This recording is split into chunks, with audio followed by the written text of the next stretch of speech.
Good morning and welcome to Rising. We've got a great show for you today. Happy Wednesday. The week is proceeding along, and I am joined by Linda Tran. Nice to see you again, Linda. Always happy to be sitting. And you joke that we are always matching, and we actually always are somehow. We always are. It's something about the universe is bringing us together. A psychic connection we share.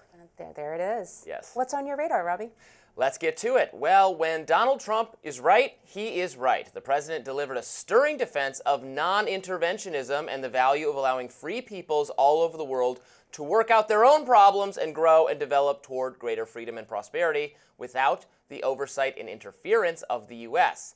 In his remarks at the Saudi Arabian Economic Conference in Riyadh, the president lambasted the neoconservatives in both parties whose nation-building schemes have repeatedly come to ruin, in some cases ruining the very nations they had intended to help. These remarks were truly amazing. Neoconservatism is the failed idea that the U.S. should police the world, overthrow bad and hostile governments, and try to install regimes that are more in line with Western values.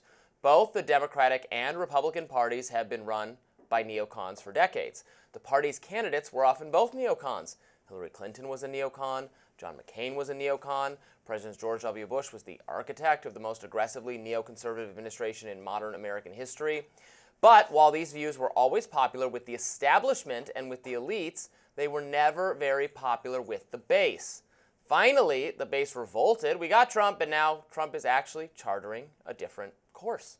Take a listen to these remarks. And it's crucial for the wider world to note this great transformation has not come from Western interventionalists or flying people in beautiful planes giving you lectures on how to live and how to govern your own affairs. No, the gleaming marvels of Riyadh and Abu Dhabi were not created by the so-called nation builders, neocons, or liberal nonprofits like those who spent trillions and trillions of dollars failing to develop Kabul, Baghdad, so many other cities instead. This is Trump at his best. Honestly, that speech could have been a radar I'd deliver on Rising. It was respectful of other cultures. It was empowering of them to choose prosperity and freedom and global engagement without forcing it on them via sanctions or bombs or other forms of coercion. These remarks come at a pivotal moment for Trump in the Middle East. By going directly to Hamas, the Trump administration was able to negotiate the freedom of the last American-Israeli hostage being held in Gaza. Trump's top negotiator, Steve Witkoff, is doing a terrific job representing the interests of America first. That doesn't mean turning our backs on Israel. On the contrary, it means prioritizing the safety and security of American interests, making sure that we are always choosing the best option for us, the most peaceful option whenever possible. It's the precise foreign policy that Republican voters have always wanted. And now Trump is actually giving it to them. So, Linda, I was delighted to hear Trump's remarks yesterday. It's something I would have said on this show and have said many times. It's really a different moment in time for this Republican Party to be saying things that were totally at odds with the party as of 10 years ago. There was also some big news that I'm sure we're going to talk about today coming out of this Riyadh conference with Qatar. The Qatar Airlines is buying Boeings from America. That's going to create thousands of jobs maybe in the manufacturing base for this for the Boeings in South Carolina, I believe it is. And that is fantastic news as well.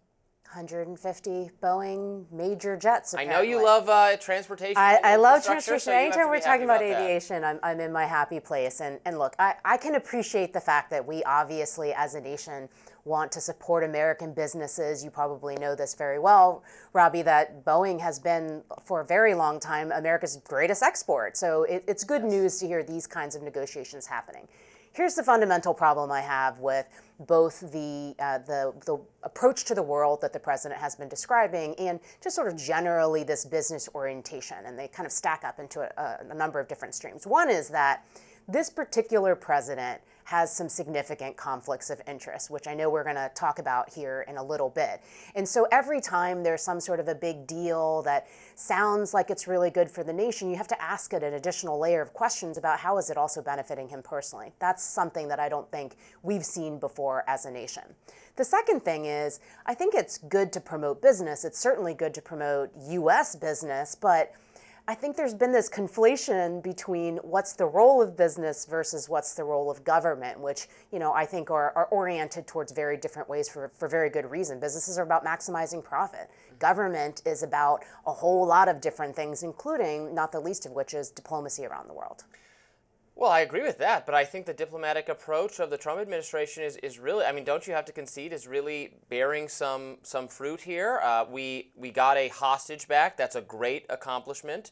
The Biden administration for the last year or two, the world was spinning out of control, and Biden, had these lofty promises and commitments, whether it's Russia, Ukraine, whether it's Israel, Gaza, whether it's China. But I don't think the leaders of the world took him seriously enough. Trump, I was promised there'd be chaos if Trump was in control. But here he is trying to get an actual lasting peace in Gaza, which would be a tremendous accomplishment because there's thousands and thousands of people dying. Trying to tamp down hostilities with Iran, something that he's fighting members of his own party to try to get in place. He's now moved toward a better trade situation with China, despite the immediate imposition of the tariffs. I see a coherent foreign policy geared toward the interests of the American people and global peace, which is what I've always wanted, and what the Republican base has always wanted, that they've never gotten out of their leadership. Well, I'm not one of these Democrats that reflexively hates everything that this administration is doing. We've established that. Yeah. But where I differ from you is you say it hasn't been chaotic, and I think that has been emblematic of this administration in the first 100 and some odd days.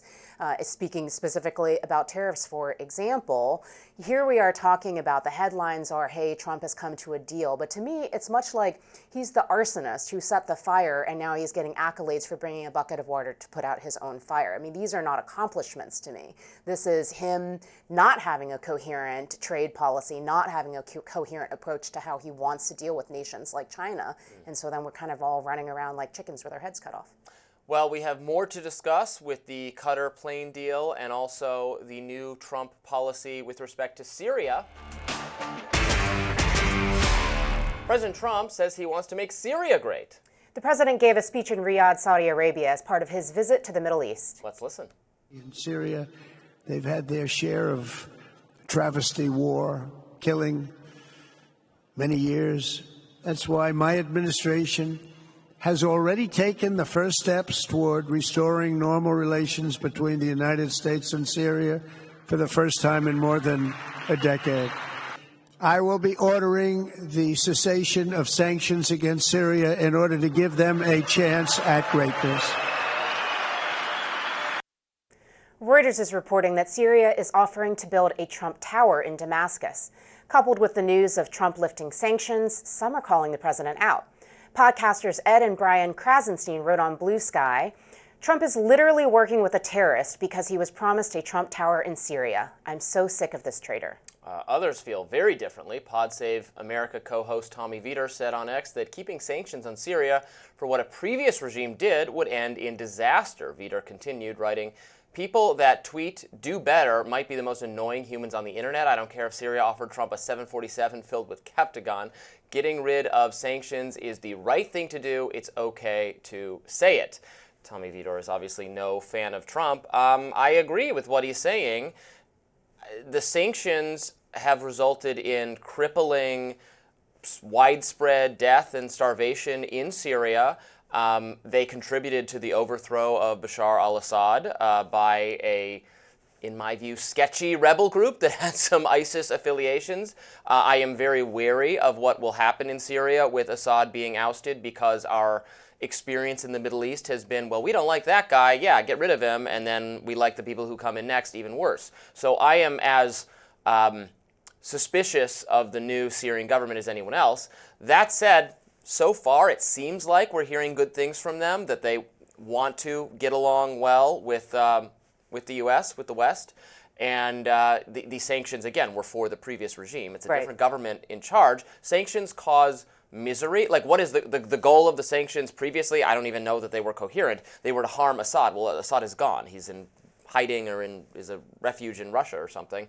So why are we're just having them to create misery? So I support Trump getting rid of them. That's the exact kind of unusual, iconoclastic thing that our foreign policy neocon consensus that I was railing about in my radar would never allow to happen, that I think is nevertheless good, and I'm glad Trump's doing it. What's the line? Doing the same thing over and over again is just and expecting a different outcome is the definition of insanity, right? Yeah. So I think just to paint a picture of how dire the scenario is in Syria, 9 out of 10 Syrians live in poverty as a result of all of those worsening, deepening, toughening sanctions over time. So I think it's very interesting to see also you quoting Tommy Vietor and you guys really agreeing with each other. Right. I have no axe to grind. If people on the other side say things I agree with, I'm happy to celebrate them. I'm very skeptical, as you said, sanctions, doing the same thing and expecting a different result. I'm very skeptical of sanctions to achieve U.S. policy ends. I know, like, we put tons of sanctions on Russia in response to the invasion of Ukraine. It didn't deter their will to fight this war whatsoever. We had an embargo against the communist government of Cuba for like 50 or 60, 70 years. Right. It's so true. Didn't get rid of Fidel, did it? So, and that was a full embargo, not just sanctions. That was a nothing can come to the island, and it still didn't dislodge the regime whatsoever. So if that didn't work, I'm skeptical of this policy. Yeah, look, there's a whole body of research that shows that sanctions are questionable in terms of whether or not they have significant impact. But what we do know is that they have impact on people. Yes. And so, again, I'm the Democrat sitting here wanting to do good in the world and trying to do soft diplomacy and all these kinds of things. And I agree with you here. I think it's a terrible scenario to just keep maintaining the status quo and witnessing the Syrian people who, by the way, their economy, I saw an analysis said that their economy couldn't recover until 2080 if we were to continue along the path that we're on. Yeah, you're a liberal do-gooder. I'm a rights-based, right libertarian person. So you want to help them. I want to just not have our government deliberately harm them. We agree. And so in this case, we can agree. So it's nice when people agree that this was a good thing to do. I liked how Trump announced it, and we'll see what comes of it. And we should continue to be wary of a government that had ties to ISIS and all that, but hope the hope is engagement with them will make them more open to positive diplomacy and trade and engagement with the West, whereas a oppositional posture with regard to them, like keeping the sanctions, we know what those well then that pushes them toward hostility and toward seeking maybe enemies of the United States to be the kind of people they want to play ball with. Instead of doing that, let's see if engagement and prosperity, which engagement and prosperity usually moves people in a friendlier direction to us, not always. It hasn't worked with China to the extent we wanted or expected back in the 90s, but it generally has a track record of working, so that's what I hope we can see in Syria. What's interesting and what I'll have my eye on is how does this all play out in the absence of some of the foreign interactions and structures that we had in place, whether it was USAID, which I know we've talked about a ton, and the dismantling of those sorts of human intel and infrastructure. How does this actually play out? Because as you and I both know, writing something down on a piece of paper and contracts at a nation's level is not the same thing as that on-the-ground community work, which we had been engaging in a very different manner. Well, next up, Democrats are demanding answers for what they're calling Bribe Force One. Chuck Schumer's grand plan to lead the charge is coming up. Stay with us. The Bribe Force One controversy is heating up. Senate Minority Leader Chuck Schumer hitting back at President Trump's plan to accept a $400 million jet from Qatar. Schumer's retaliation? Use his power in the Senate to block political appointees to the Department of Justice.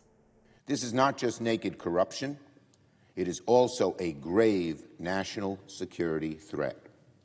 So in light of the deeply troubling news of a possible Qatari-funded Air Force One and the reports that the Attorney General personally signed off on this clearly unethical deal, I am announcing a hold on all DOJ political nominees until we get more answers.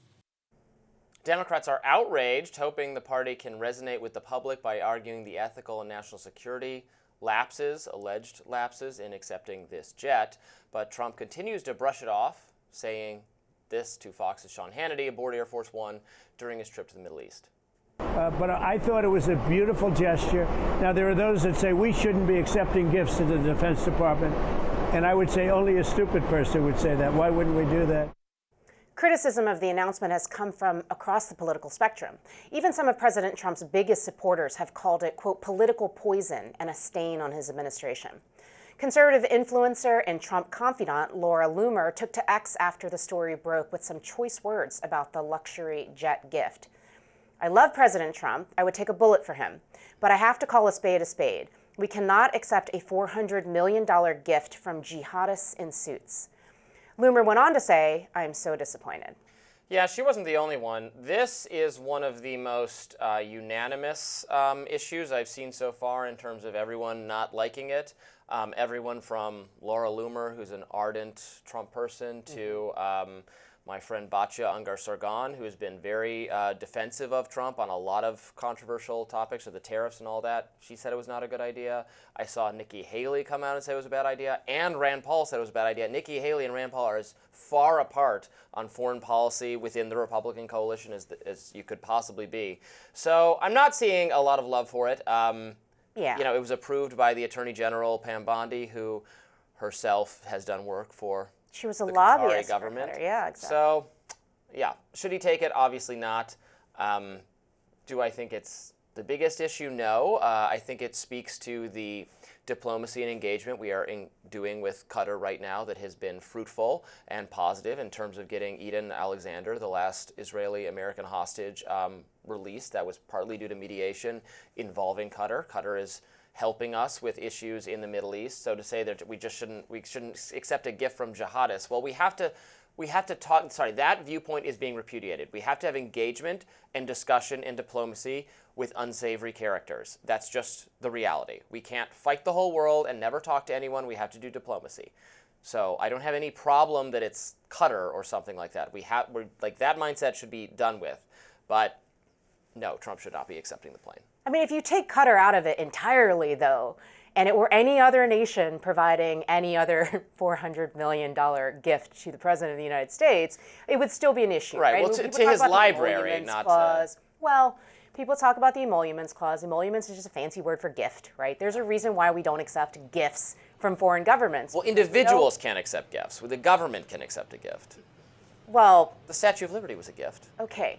However, what this would be is essentially a gift to Donald Trump eventually, right? Because it would Right. be to his presidential library. Look, presidential libraries are there for a reason. People showcase their gifts. George Bush's presidential library, for example, I think has like 40,000 gifts that were given to him during his time as president. Right. But a $400 million jet, which in theory, by the way, he could use once he's no longer president. That's the issue. as It part can't go. of that. It should not go to him personally, and obviously it's his library. and Correct. He's not going to be personally using it. If it's for government usage, although then some people would wonder, well, do we sweep it for listening devices? Like, let's make sure there's nothing I mean, that's of that a whole kind of nother nature, issue, Trojan exactly. horse-esque concerns And about you've heard Senator about it. Rick Scott, and Ted Cruz actually raise this, not only as the issue with currying favor from a foreign nation, but also the safety aspects of it. So if they build this thing, first of all, Air Force One isn't just a label, they don't just wrap the plane in livery. It actually has all of these requirements for the safety of the President of the United States. And actually, they take it down. Now we're getting the transportation talk again. They rip it apart on a regular basis down to the rivets to make sure that A, it's safe, but B, there are no listening devices and any sort of nefarious activity going on. It's a really, really big deal to be Air Force One. I've just been watching Andor season 2, and so I am paranoid that there are listening devices Everywhere? hidden everywhere. It's really good. I don't know if you watched it yet. I have not. Highly recommended. It's the greatest thing called Star Wars. But yeah, there's listening devices under all the senators' desks. Of course. It's not like you just sweep for it either. Right. There's not some Hollywood-style detector where you sweep for devices and, oh, all clear, we're good. Right. I mean, they literally have to take it apart. The other issue is, of course, during the first Trump administration, he asked for 2 new Air Force One aircraft from Boeing. And that whole process is kind of underway. And this is a thing that takes many, many years to actually make happen. And it's unclear, even if the, quote, gift were accepted from Qatar, whether he would ever actually get to make use of it during his time as president, which then takes us right back to the presidential library. Coming up next, why Apple just can't quit China. The Marshall Plan of China. That's how our next guest describes the rise of the Chinese economy and Apple's role in making it happen. In his new book, Apple in China, author Patrick McGee describes how Apple pulled itself out of near collapse in the mid-90s by offloading its manufacturing to Asia, mainly China. It worked wonders for Apple, but at a price? As Apple boomed, so did China. Fast forward to today, the tech giant has become one of the world's most valued companies, but completely dependent on the authoritarian state, which recently became embroiled in the Trump trade war. Patrick McGee, author of Apple in China, The Capture of the World's Greatest Company, joins us now to discuss. Welcome to Rising. Great to be here. Thank you. Yeah, it's great to have you. Congrats on the book. Give us the elevator pitch. What impact has Apple becoming so reliant on China had in terms of the Chinese government's influence over the company? That's probably what we're all most concerned about, given the realities of today's politics. Yeah, so I think everyone knows that Apple products are made in China, right? No secret there. What I argue is that our understanding of Apple in China is very narrow, right? So reporters might think they're doing the hard-hitting reporting by, going to a factory and showing that, workers are working 12-hour days, 100 people are sleeping to a room back in the early 2000s, and, there's a sense that Apple is exploiting workers. I flip that script on its head, not to say that, the workers are treated well, but the reason Apple is allowed to exploit its workers is that China is getting something even greater out of this relationship. So Beijing is allowing Apple to exploit its workers, if you will, so that Beijing can exploit Apple. Patrick, I feel like I'm the paranoid person here. We keep talking about listening devices and, should people, I've got an Apple device sitting next to me right now. Should people be worried about the fact that Apple products are created in China and we've got this crazy dynamic going on from a geopolitical perspective? Yeah, so the untold story that I'm really bringing to light, I think, for the first time, is that Apple has been sending literal plane loads of engineers to China for close to a quarter century. And these are America's best engineers. You're Apple, right? You can pay in stock options and hefty salaries. These are people coming out of Caltech, Stanford, MIT, America's best engineers. And on day one, they go to China, hundreds of factories across the country, and they train, they audit, they supervise. Apple would spend billions of dollars on production equipment, tooling, and machinery to put in other people's factories so that they could make their products at massive scale. The problem is, what do the suppliers do with those skills? Well, they gave birth to the Chinese smartphone industry, such that, every second smartphone in the world is a Chinese brand made by Huawei, Oppo, Vivo, etc. So we think that the iPhone killed Nokia. I don't even really argue so much as demonstrate that the iPhone never killed Nokia. The iPhone only ever had 20% market share globally. The Chinese brands killed Nokia. And the reason the Chinese brands were so good is that Apple trained all of their suppliers. We've, thought for years and years and years that greater engagement with American tech companies would sort of export our values. That is, there's more engagement with the West, countries become more open, governments become more democratic and friendly with the U.S., and as living standards improve for developing economies, they get more rights. That's kind of been the deal for a lot of places in the world. Hasn't quite ended up that way with China, and in fact, the reverse is somewhat true, because in order to get access to the Chinese market, we see our own companies, whether it's the NBA, whether it's gaming companies, making political censorship-based decisions, Google trying to operate in China, making decisions about what the Google search is going to be for China, that forces our tech companies, I think, into really difficult positions where they're like, well, we could say to hell with you, we're not going to be there, and lose money, and then would that actually even be better for the people of China if they have no access to that product at all? If our theory is greater exposure to the West makes them more prosperous and ultimately democratic, how is this theory turning out? with all of these considerations? So look, it worked really well from World War II to 2000, let's say, and we really did help Taiwan, South Korea, Japan, Germany, not only become democratic nations, but thriving democracies and thriving economies, miraculous economies, right? I mean, Germany refers to the post-war world as the Wirtschaftswunder. Sorry, used to live in Germany. But then we tried to apply the same strategy to a country of more than 1 billion people with communist in its title. And so the problem is a country like Taiwan wants to participate in an American-led world. China has no interest in that, and they have both the potential and the capacity to dwarf competition. So, China has engaged in such like manufacturing, know-how, might, evolution that they don't just participate, they deindustrialize other countries with how good they are at this stuff. And I argue the reason they're so good is that we willingly taught them. I mean, the line I use in the book is that this isn't a story of, globalization, but Chinification. And the Chinese weren't stealing IP. They found a way for Apple to voluntarily give it to them in a certain sense. And so, like, when Tim Cook goes to Zhongnanhai, the citadel of communist power in Beijing, in May 2016, my argument is here's Apple playing the role of Prometheus, handing the Chinese the gift of fire.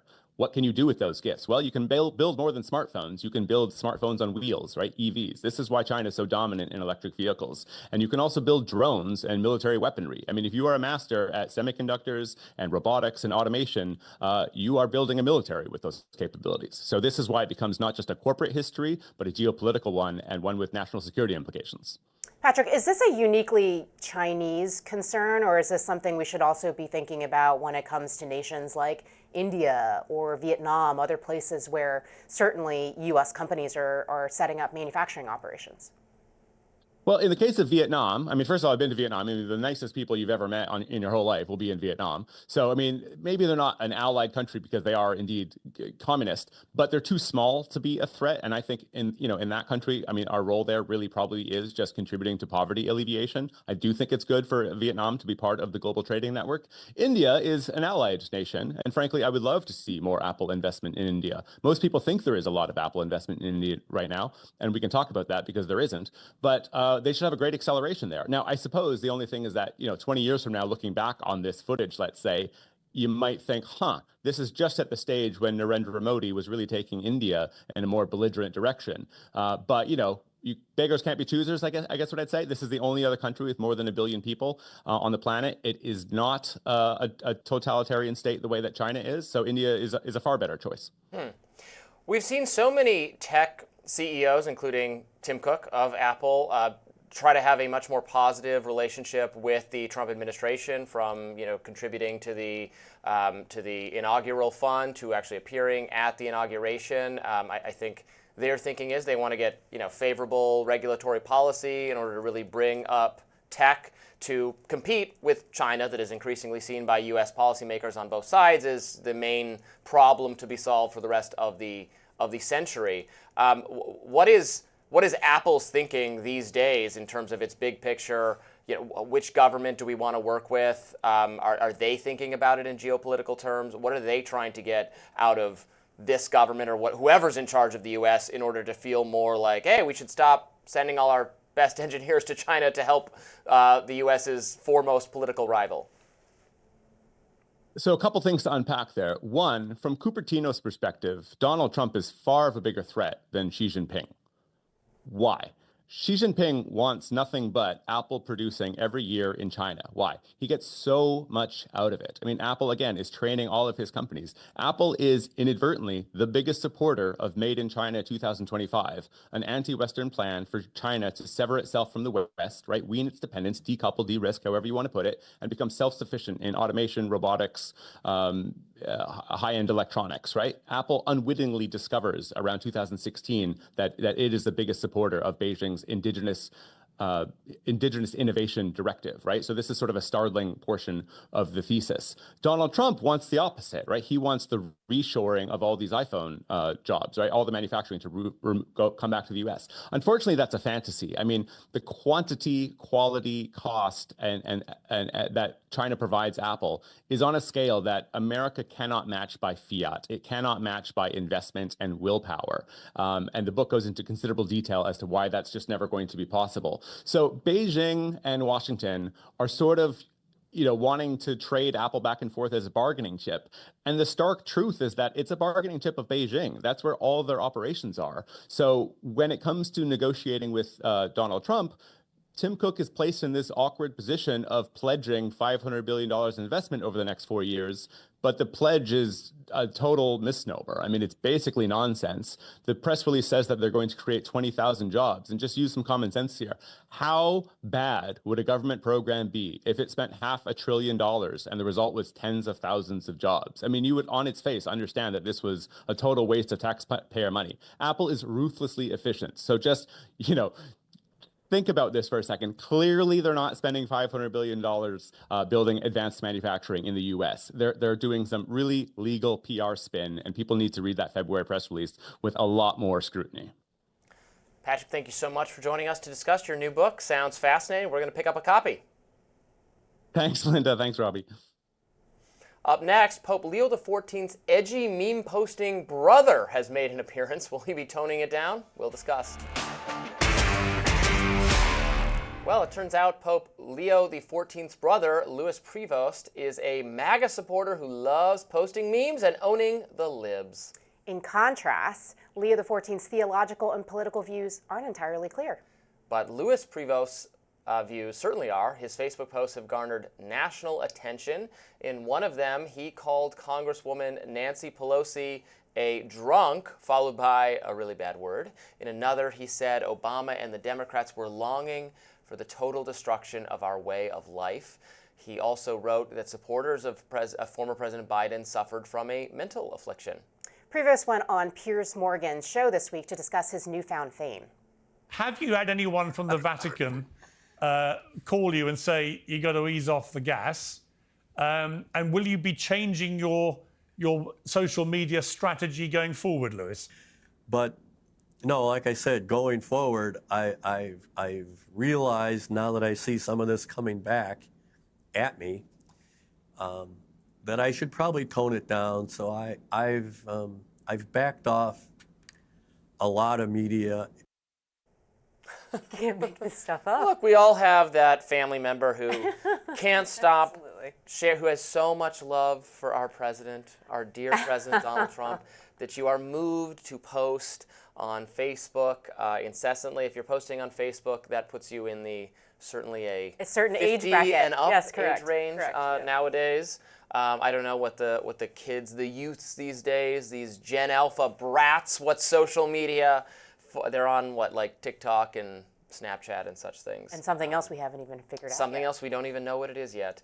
Yeah, it's just kind of fun, because the Pope is this very larger-than-life figure. If you're, one of the Catholic faith, I was raised in the Catholic tradition. I attended 12 years of Catholic school. The Pope is the liaison to God himself.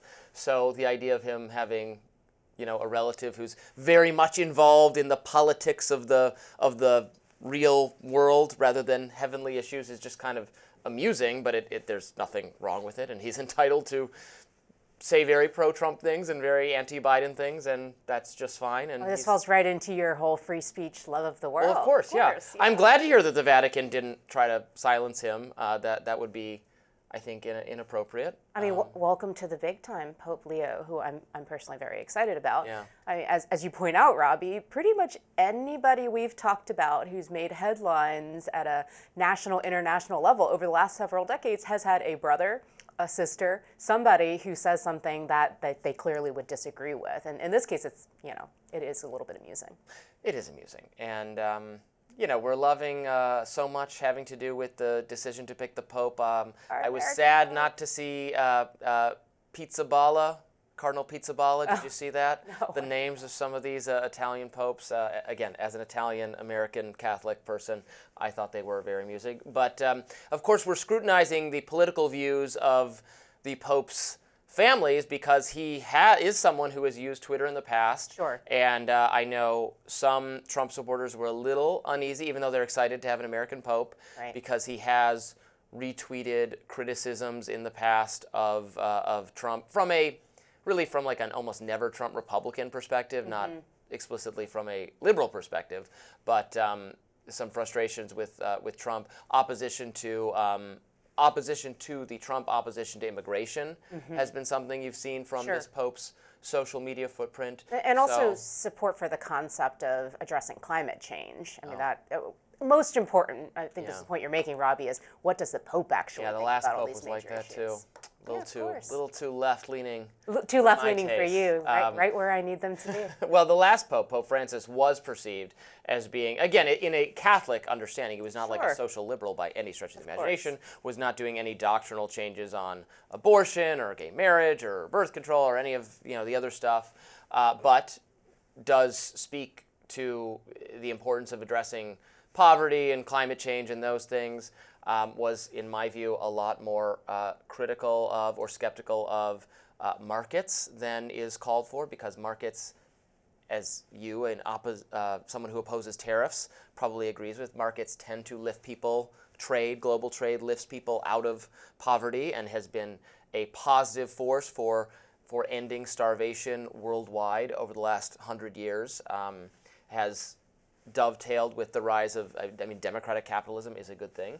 So I didn't love the Pope's hostility to that. Yeah. But, I like that he's a voice for peace in these dangerous times. Yes, and good news is he's only 69, so we Yeah. have plenty of time to learn more about what Pope Leo feels about a whole host of different issues. But again, I feel like this is humanizing him. You know, the moment somebody is in a position of power in the Catholic Church in particular, I feel like there can be this aura of untouchable, unattainable. I mean, I think that's by design, but this kind of brings him back down. It's the same thing I think is making people excited about debating things like, is he a White Sox fan or a Cubs fan? He is a White Sox fan, we learned. But this kind of thing, I think, is hopefully also bringing people into the church.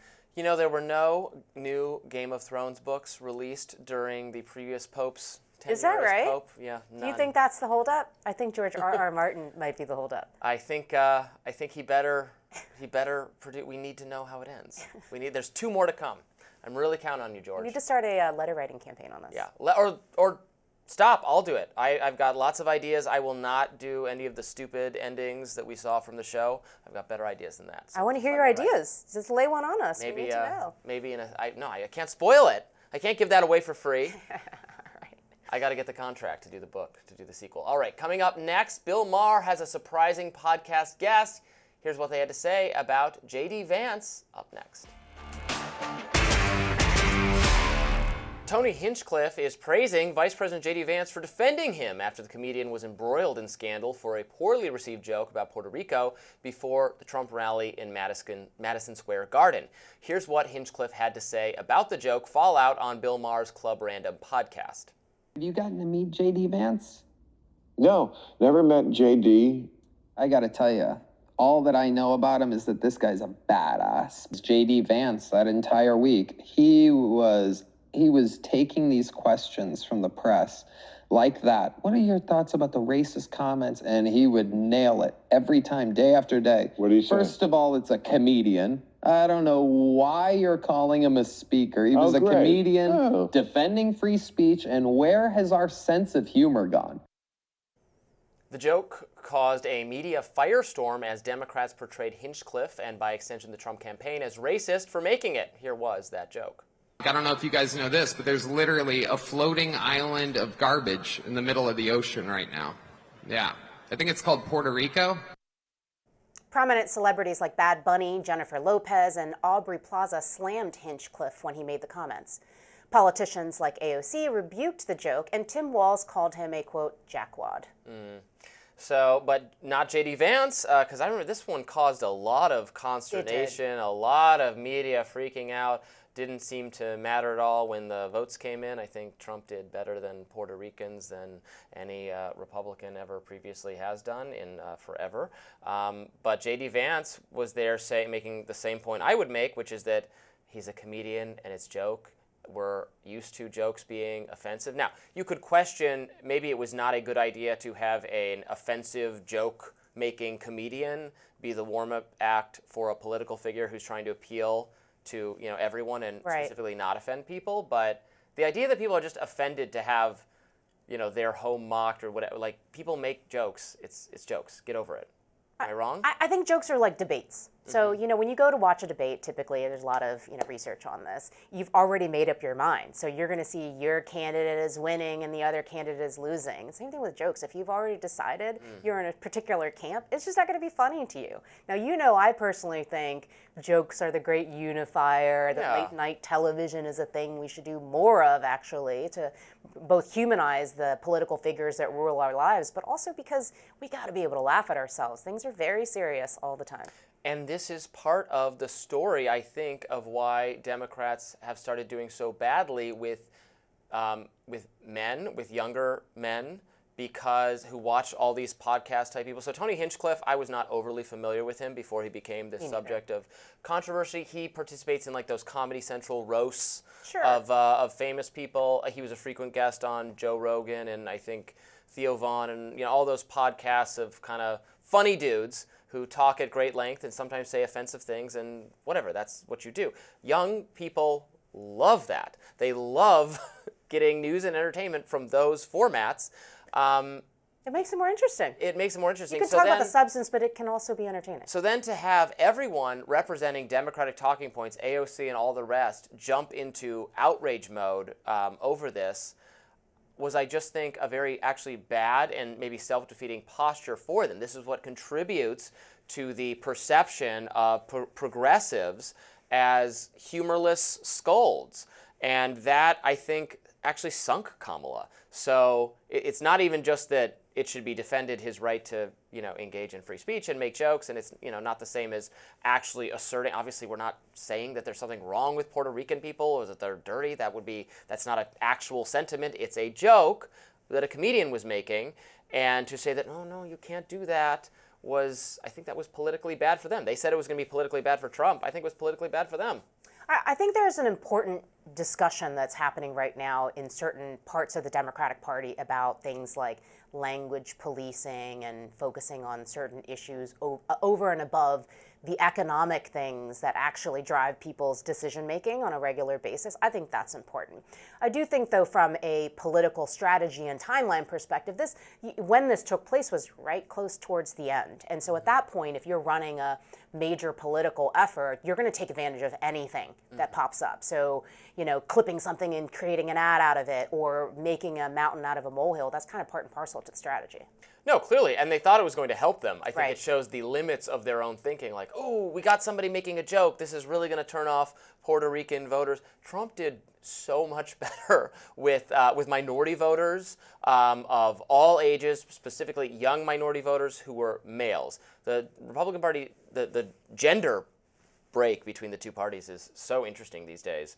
But Trump did better. It just didn't register. So I think it shows the limitations of that thinking. Yeah, and he did better because what they actually cared about was price of groceries, access to jobs. I mean, some of these economic indicators that were troubling people and frankly are now starting to plague this current president. But those are the things that people actually care about, not the joke. Yeah, not cancel culture. Nobody wants to be in the canceling, the ones doing the canceling. It just, you don't come off well, I think, if you end up doing that.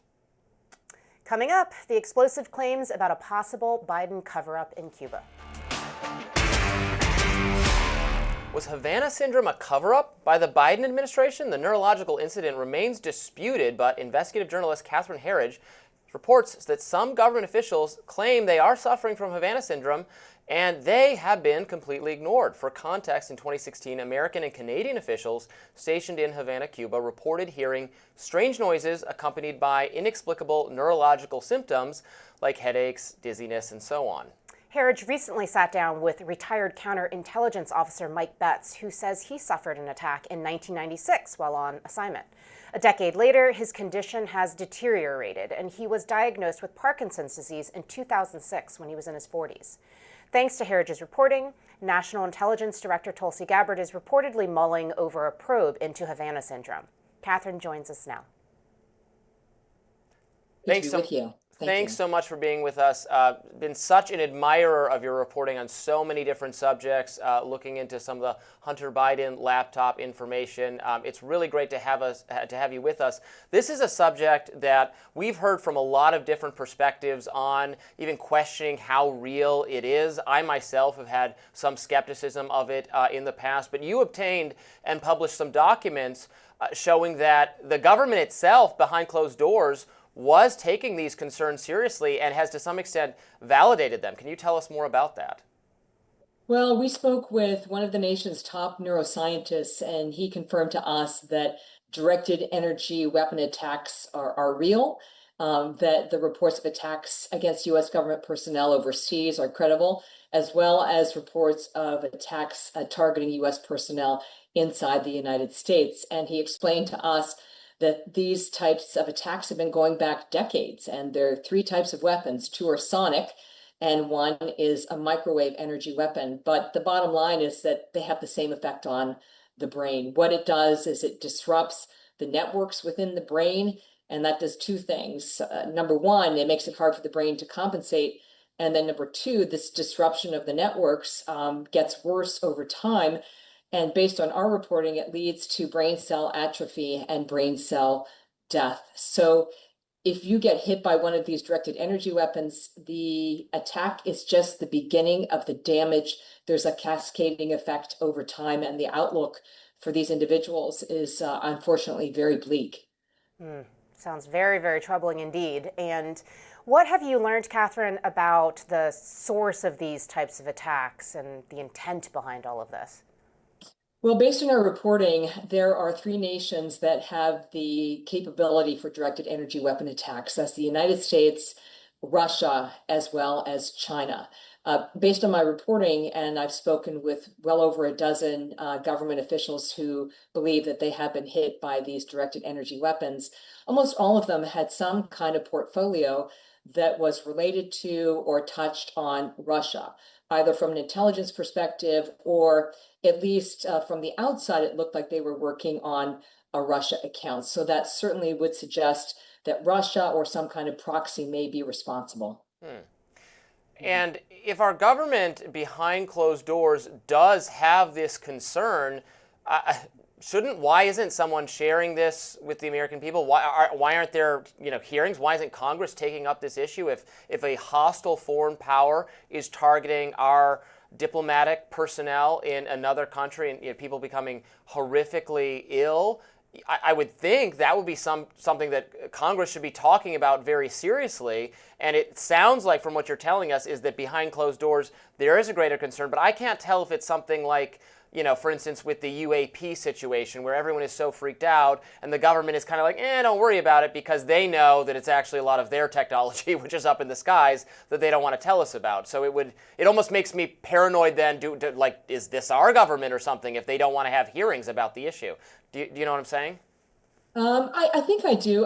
I'd say there are two very significant developments in the last 6 months. One was an interim report from now the Republican chairman of the House Intelligence Committee, Rick Crawford, which really called out the intelligence community and said, we've seen pretty significant intelligence that indicates that directed energy weapon attacks are real against U.S. government personnel, and that there's been a real sort of obfuscation, some would say a cover-up by elements of the intelligence community on Havana syndrome.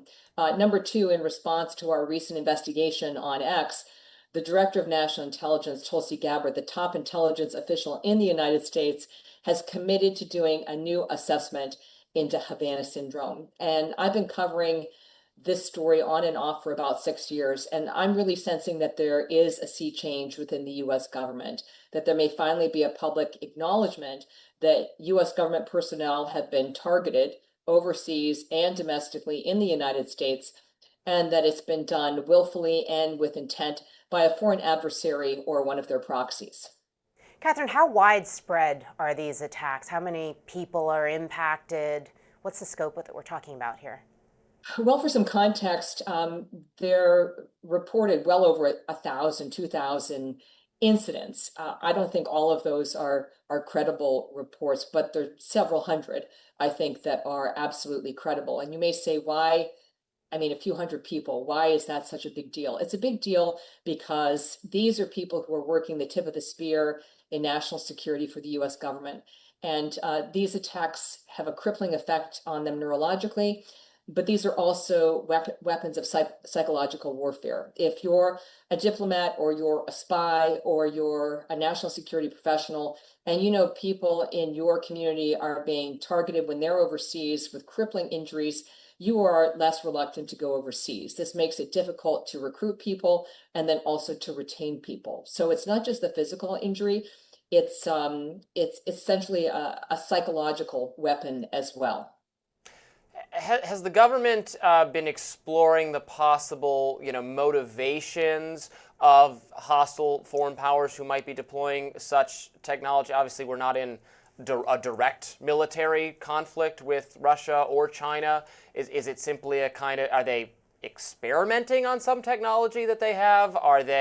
Is there some national security goal Russia or China or whoever it is might have to weaken our diplomatic corps or make people less likely to sign up to be U.S. diplomats? Is there thinking, a lot of speculation about what the actual motivation might be beyond just they're nefarious and they're doing nefarious things? That seems almost too dumbing it down too much. What I would say is that these attacks may have been motivated by different intents. For example, there was a huge cluster of cases in 2016 at the U.S. Embassy in Havana, Cuba. Almost 24 people were affected. That was really a watershed moment. But the attacks had been going on previously for decades, but in much smaller numbers. What was the intent of that attack? One can make the argument the intent was to try and force the U.S. diplomatic presence out of Cuba, to shut down that embassy, because it created so much fear among U.S. government personnel who were stationed there. Who would benefit from that? Well, Russia would benefit, China would benefit. So I think you have to see these as discrete events. They may have different motivations or different intentions. So where do we go from here? As you mentioned, there's a psychological impact, and the Director of National Intelligence is looking at a probe, but should the administration be considering different protocols? Should there be more communication about the potential threats? Where do you think we should be heading? Well, the U.S. government has not been monolithic in its view towards anomalous health incidents or Havana syndrome.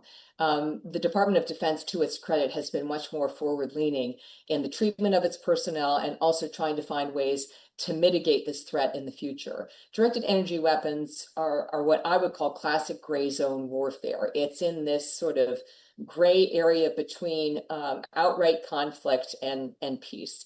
So the Defense Department has been much more forward-leaning. What matters now is whether the Director of National Intelligence is going to call a spade and say, listen, the previous intelligence assessments on Havana syndrome were defective. We've released a new one. We think that some of these cases absolutely were the work of a foreign adversary and a novel weapon, and that we're going to take care of people. In our reporting, we showed how this counterintelligence officer, Mike Beck, had been hit in 1996. He's had this progressive brain injury at 63. He's now in assisted living because he can't live at home. His family can't care for him any longer. Yet he's been fighting every step of the way to be compensated and recognized by the U.S. government. And it took our reporting for more than $25,000 in outstanding payments for his assisted living from workers' comp to finally be paid. That really shouldn't be necessary for these people. I can't go out and help every individual intelligence officer or military operative or spy to get what they're really owed by the government, for the government to really have their back, having made this ultimate sacrifice for our national security. Catherine Herridge, fantastic reporting. And again, I'm such a fan. So grateful to have you on the show to discuss. Thanks so much. We really appreciate it. You're welcome. Thank you. Coming up, is Pete Buttigieg setting himself up for a 2028 run? We'll discuss. Well, Pete Buttigieg is once again sparking 2028 speculation. The former transportation secretary has been making the rounds with appearances at town halls and Manosphere podcasts. The 2020 presidential candidate held a veterans-focused town hall in Cedar Rapids, Iowa last night. The event drew more than 1,600 people, standing room only, and Buttigieg had a not-so-subtle message for Trump. Let's take a look. Freedom means freedom from overbearing government, something we should be able to join hands, progressives, conservatives, libertarians, at a moment when the President of the United States thinks he can send you to another country or shut down the broadcast license of a TV station if he doesn't like what it has to say. That is not freedom.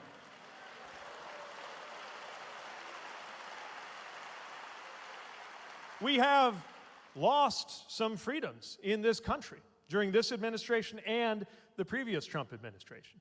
But we will not rest until we have restored freedoms like a woman's right to choose.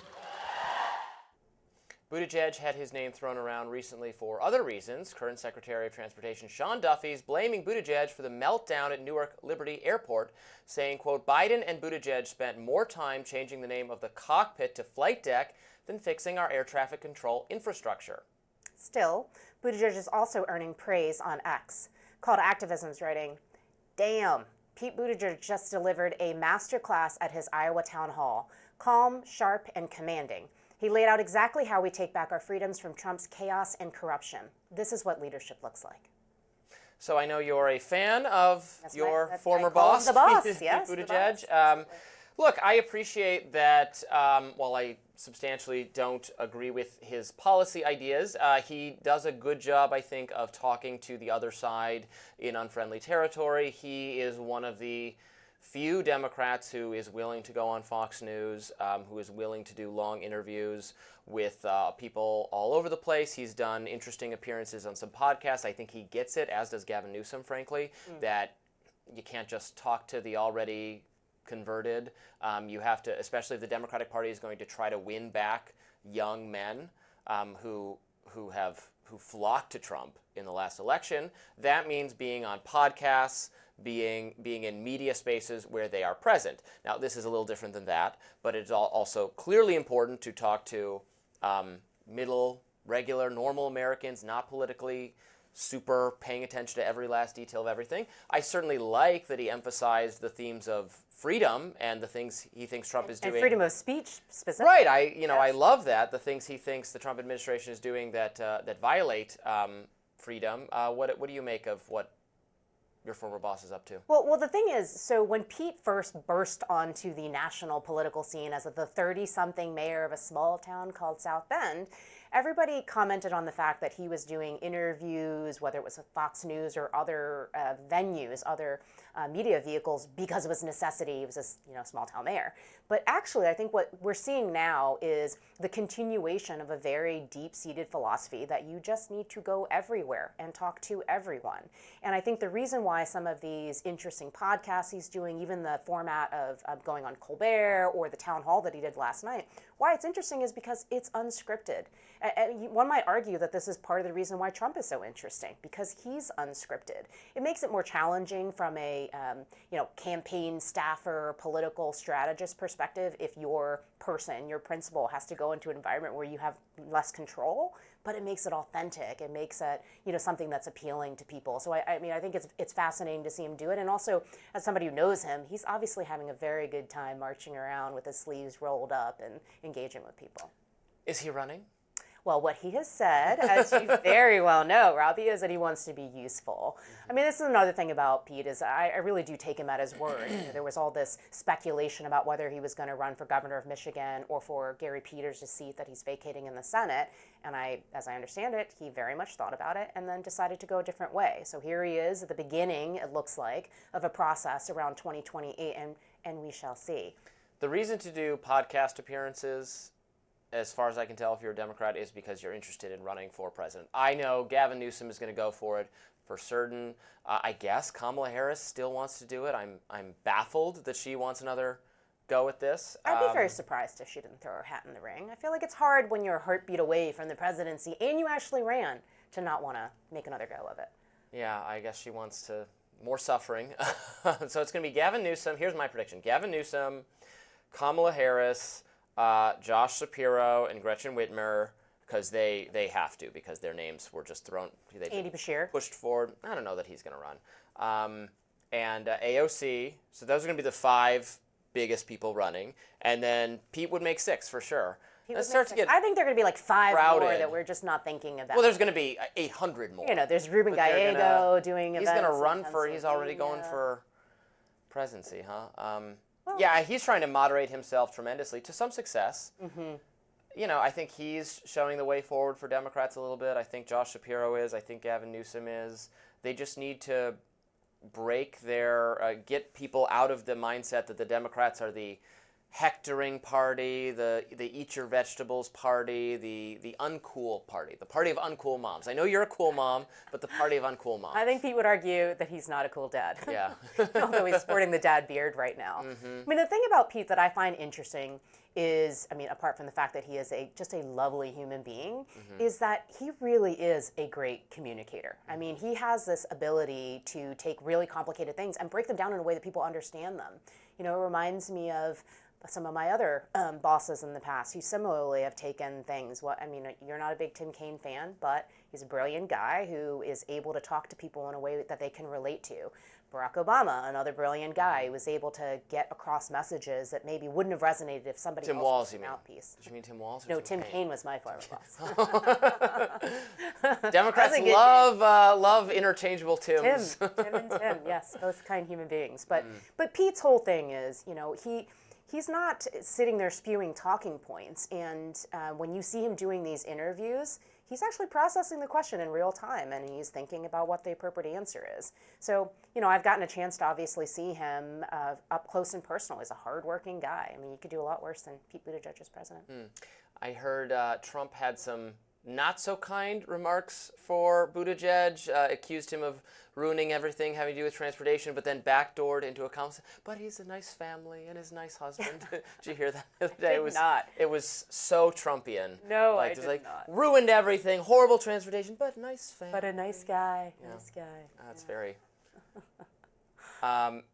We are going to be interviewing an exciting interview coming up a little bit later. Interview with Catherine Herridge, former reporter for Fox News and some other places, who's now doing some really exciting things on X. Lots of investigations into all sorts of subjects. Did some co-reports with Michael Schellenberger about the Hunter Biden laptop and all that. But we're going to talk to her about what the government might know about Havana syndrome, Right, I can't wait for this conversation. which is a interesting story that I don't even have my mind made up about very much. Usually I'm pretty decided on the things we end up talking about. I can't tell if it's real, if there's some massive cover-up, what is actually the deal with this. So we're going to talk to Catherine Herridge about it. You won't want to miss that. And that does it for us today so far on Rising. It was lovely being with you again, Linda. Always, yes. We always have so much fun. Please be sure to like, share, and subscribe so you never miss any of our content. And for those of you who like to listen while on the go, we're now available anywhere you listen to podcasts. I'll be back here tomorrow with Niall Stanage. We'll see you then.